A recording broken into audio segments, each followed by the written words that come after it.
Well, today's major news obviously is death of Russia's major opposition politician Alexei Navalny.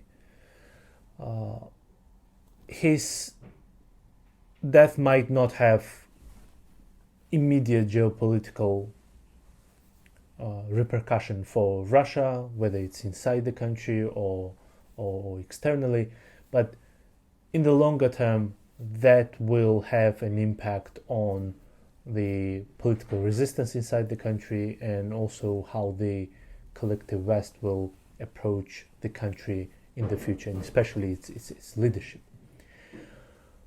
But I would like to put his death into a broader context of Russia's history.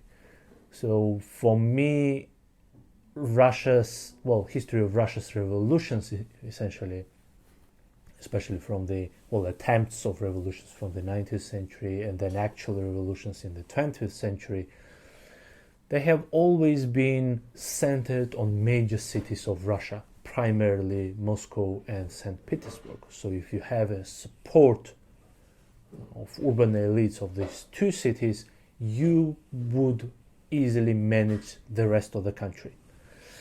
And the Russian authorities were always clever to pay special attention to their popularity, to maintaining their popularity in Pittsburgh and Moscow.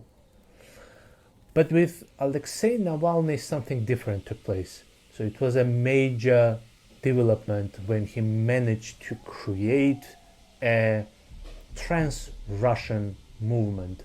By that I mean political offices across the country in all major cities in western part of the country, central, and then what the Russians call Far East. So by that he managed to go beyond actual support of urban elites of Moscow and St. Petersburg.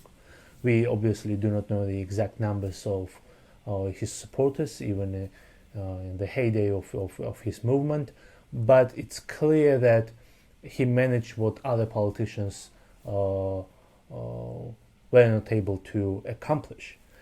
So, and that would break the pattern of political resistance in Russia and how the internal political life of Russia, whether it's in the Romanovs period, Soviets, or even in the present Russia, operated. So back in the Soviet or Romanov times, you needed support of those essentially residents of Moscow and St. Petersburg, who were usually prone to Western influence, prone to liberal ideas, and prone to changes in the political system. The rest of the country was illiberal, highly conservative, immune to Western ideas. So in that sense, again, the fixation of the Russian authorities on several major cities made sense.